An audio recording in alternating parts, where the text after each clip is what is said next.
Good evening. This is rideshare driver Lance Johns. This was in the Las Vegas newspaper the other day, but and I saved it. I did I did save it, but it got thrown away by a coworker. But anyway, I wanted to talk about this because it was in the paper. But this article is actually some months old. But um, there was in the paper saying that Uber is on track to deliver flying, like air, helicopter, like uh, Uber is by 2023. This is like a copy, like an example on one that they're still working on, but it's supposed to be ready by 2023. It says Uber has gotten a step closer to unmanned aerial taxis this week as partner company Bell Helicopter unveiled a new flying car design in Las Vegas. The scale model of our hybrid electric aircraft called Nexus exhibit at the 2019 Consumer Electronics Show in the city until January 11th. This article was old, but it was in the paper the other day, so I'm just going to talk about it. Uber said the Nexus represents a major step in the elevated initiative to create an online demand for Uber Air network. And it said that it shows that it's on track and it's supposed to be revealed at least by 2023. They're supposed to test flying cars in 2020, and they expect to launch in 2023. Uber Air has partnered with several aircraft manufacturers on the development of a EVT-0L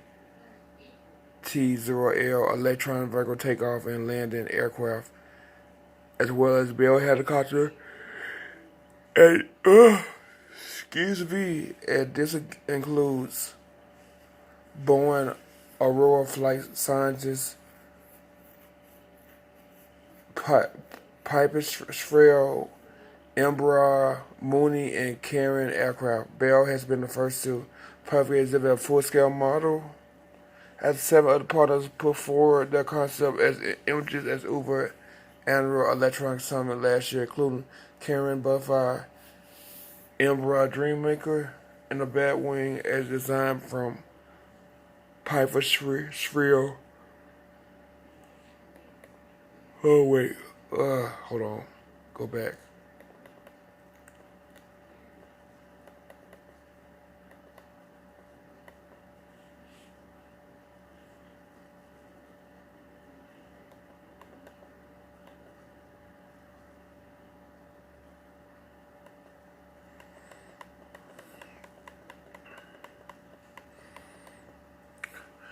It says that Uber Air is part of the Uber Elevate program, which is aimed to reduce, I guess, car ownership by people and change the way people, travel. Hey, man. I'm sorry, I'm just yawning. They're trying to decrease car travel and increase air travel in major cities. Uh, for example, they have Uber Pool, which is similar to Lyft sharing, and they have Uber Jump, which is electronic bikes. The company believed that VTOL will become an affordable form of daily transportation for the mass, even less expensive than owning a car, with costs comparable to its ride-sharing rates. That is your large. Excuse me. The initial launch is being tested in Dallas, LA, and a third location that has to be announced.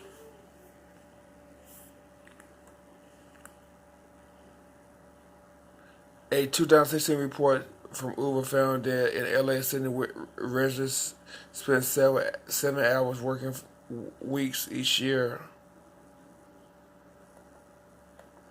Community. They say two of them are wasted. I guess stuck in like gridlock or traffic. The average commuter in Move exceeds a stack of 90 minutes. It predicts that new air taxi service will be completed. And then they say that trips and journeys will take a fraction of the time. Oh, sorry. Oh my God. Uh, they say Uber is working with several property developers and local governments in the U.S. to have a short shared network of high-value sky points around cities. 6 final sky points designs were released at the Elevate Summit last year. With no existing technology for managing VTOL air network, Uber has partnered with NASA to develop unmanned traffic management systems and concepts to enable urban aircraft to fly safely and efficiently at low altitudes.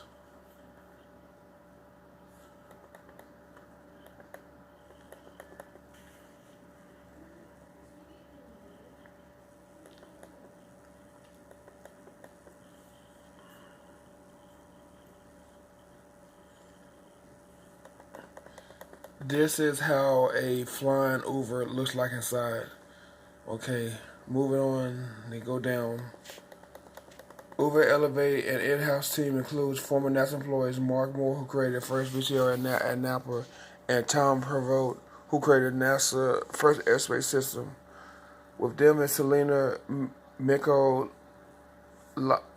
Lazak, for a former senior manager for battery development at Tesla, Eric Elson, who developed self-pilot air taxi Cora.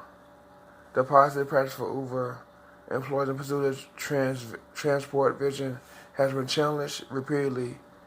December 2018, a court dismissed a company appeal against a landmark UK court ruling that its drivers are workers with basic rights, not self-employment. Same month, it revealed that the company lobbied Transport Secretary Chris Grayling to increase the congested charge, a move that will hit poor drivers the hardest.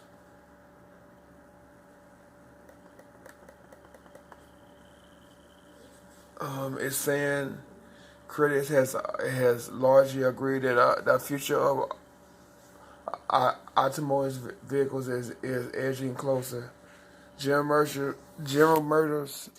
Motors veteran product development Bob Lutz has written that we are approaching the end of the automotive era, but new era or air transport presents a raft of new challenges.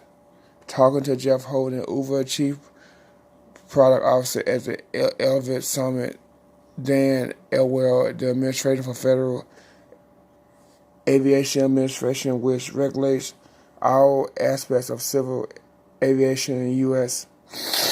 We are the safety regulators who are going to come at this from a safety perspective. The pace of technological advancement in the industry is faster than anything that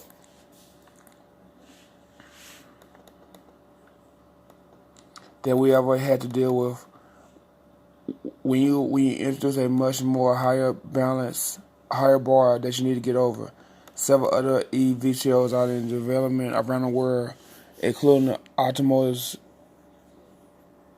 Vantana from Airbus and Chinese drone manufacturer EHang, more advanced as vehicles who took journeys and local dignitaries on the journeys in February 2018.